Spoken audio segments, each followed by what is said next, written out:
Hello, everybody. It's me again. It's all on here. It's coming. This is part two.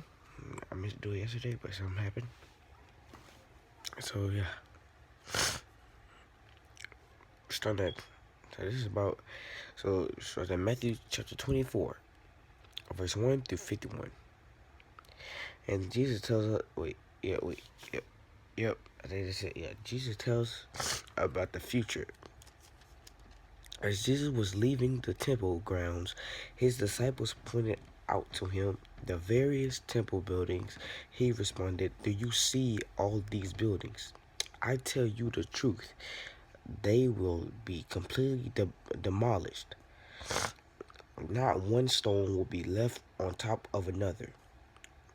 Later, Jesus sat on the Mount of Olives. His his disciples came to him privately and said, "Tell us when all this happened. Wait, tell us when will all this happen? What sign will signal your return in the end of the world?" Jesus told them, "Don't let anyone mislead you, for many will come in my name, claiming I am the Messiah. They will deceive many, and you will hear wars and threats of wars. But don't panic. Yes, these things must take place, but the end won't follow immediately. Nation will go against nation, kingdom against kingdom. There will be famines. Famines mean scarcity of food, like low food, and earthquakes in many parts of the world. But all this is the first of the birth pains, with more to come." So he said this is just the beginning. "Then you will be arrested, or persecuted, and killed. You will be hated all over the world because you are my followers." This is Jesus speaking, by the way.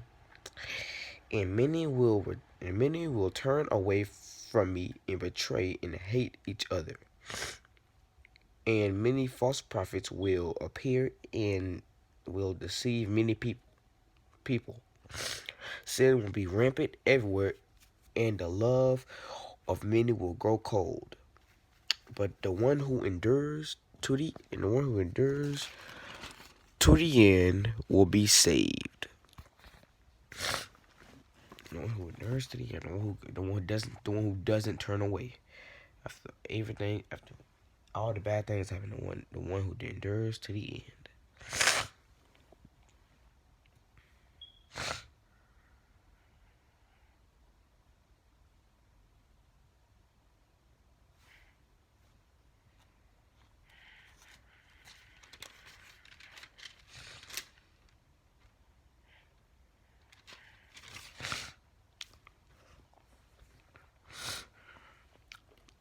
And the good news about the kingdom will be preached throughout the world, the whole world, so that all nations will hear it, and then the end will come.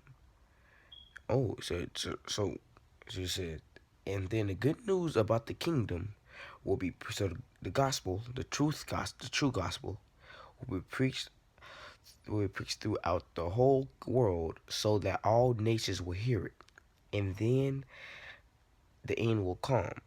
The day is coming when you will see what Daniel the prophet spoke about, the sacrilegious object that caused discapitation standing in the holy place. Read to pay attention. "Then those in Judah must flee to the hills. A person out on the deck of a roof must not go down into the house to pack. A person out in the field must not return even to get a coat. How terrible it will be for a pregnant woman and for nursing mothers in those days. And pray that your flight will not will not will not be in the winter. Pray that flight will not be in the winter or on the Sabbath." That means pray that you know, for there will be greater uggish than a misery uggish be misery that at any time since the world began, and it will never be so great again. So the world that you knew 6 months ago will not be the same today. It won't be the same 6 months ago.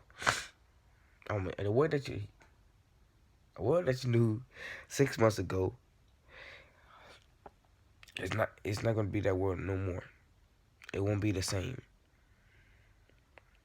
In fact, unless that time of calamity is shortened, not a single person will survive. Oh, not a single if that time is shortened, not a single person will survive.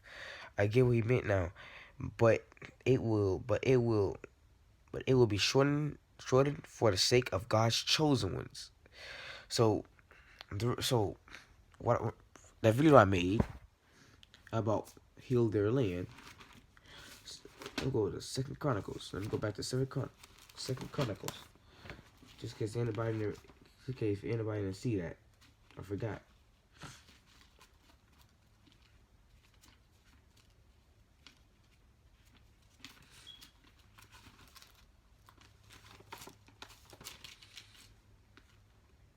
Press it.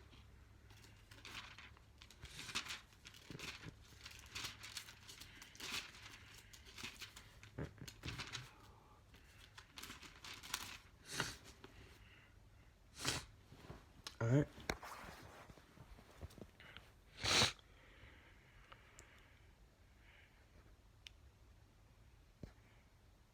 All right. It says, "Then if my people, hold on. Then if my people who are called by my name will humble themselves and pray and seek my face and turn from their wicked ways, I will hear from heaven and will forgive their sins and restore their land." See, God didn't allow the coronavirus to come to our land because he doesn't love us. He allowed it because he wants us to turn to him. He wants us to wake up. He's trying to tell us to wake up because he ain't playing with us no more. He's trying to tell us to wake up, and so we can turn from us wicked ways, because his son Jesus Christ is returning soon. So that's why Jesus says, in fact, if the time of calamity is short, not a single person will survive. Not a single person will be saved. He says, but it will be shortened for the sake of God's chosen ones. He doesn't mean like God's chosen one. When we say, he's talking about not a single person, but it will be shortened for the sake of God's chosen ones, for God's chosen ones, for Jesus' disciples, for whoever have a relationship with Jesus. The calamity will be shortened, and the way that it will be shortened was the way to get to heaven. Death is the door of death. And okay, 25, verse 25. "See, I have warned you about this ahead of time." So, all right, verse 26, Jesus tells about his return. "So if someone tells you, 'Look, the Messiah is out in the desert,' don't bother to go and look, or 'Look, he is hiding here.' Don't believe it. For as lightning flashes in the east and shines to the west, so it will be when the Son of the Man comes. Just as the gathering of vultures shows there as a carcass nearby, so these signs carcass, my bad. So these signs indicate that the end is near. Immediately after the uggish of those days, the sun will be darkened, the moon will give no light, the stars will fall from the sky, and the powers in the heavens will be shaken." All right, let me read that again. The sun will be darkened, the moon will give no light, the stars will fall from the sky, and the powers in the heavens will be shaken. And then At the last sign that the Son of Man is coming will appear in the heavens, and there will be deep mourning among all of the peoples of the earth. They will see the Son of Man coming on the clouds of heaven with power and great glory. And he sent out his angels with the mighty blast of a trumpet, and they gathered his chosen ones from all over the world, from the farthest ends of the earth in heaven. Now learn a lesson from the fig tree. So now he's speaking in parables now. He's gonna be speaking in parable now.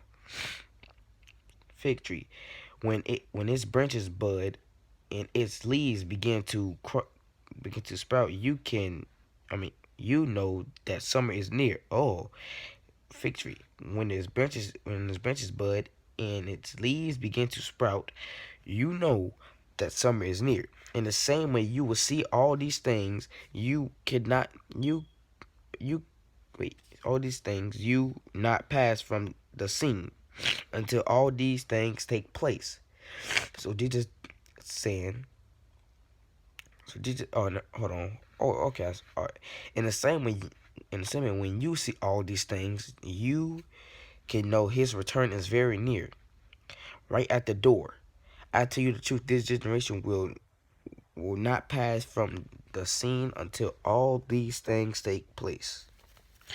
Heaven and earth will disappear, but my words will never disappear. Alright, and so this is gonna be the last part. The Jesus tells about remaining watchful. Remaining watchful. However, no one oh wait. However, no one knows the day or hour when these things will happen. Not not even the angels know, and not even the angels of heaven or the Son himself. So Jesus said, not even the angels of heaven or him himself. He doesn't even know. Only God knows. Only the Father knows.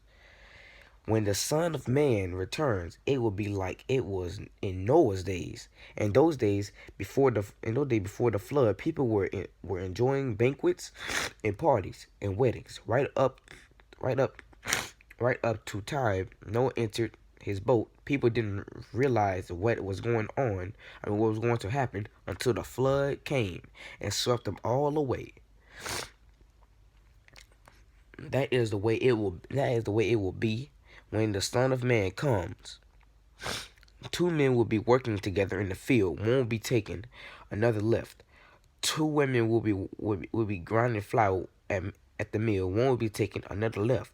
So you must keep watch, for you don't know what day your Lord is coming. Understand this: if a homeowner knew exactly when a burglar was coming, he would keep watch and not permit his house to be broken into.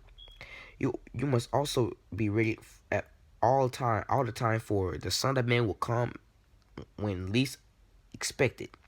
A faithful, sensible servant is to whom the master can give the responsibility of managing his other household servants and feeding them. If the master returns and finds that servant has done a good job, there will be a reward. I tell you the truth, the master will put that servant in charge of all he owns. But what if the servant is evil and thinks my master won't be back for a while, and begins to beat the other servants, partying and getting drunk?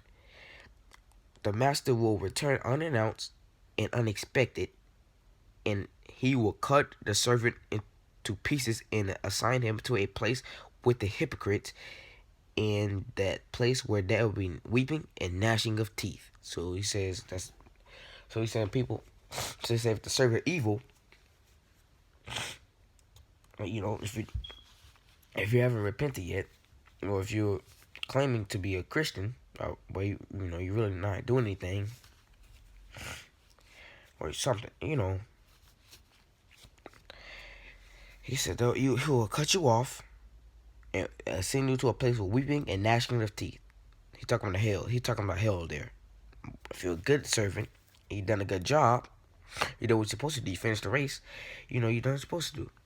That will be a great reward for you. Wow. So this is about Jesus' return. This is part 2. That's what I'm talking. Yeah. So peace out, y'all. God bless, man. Please take this to heart. Peace.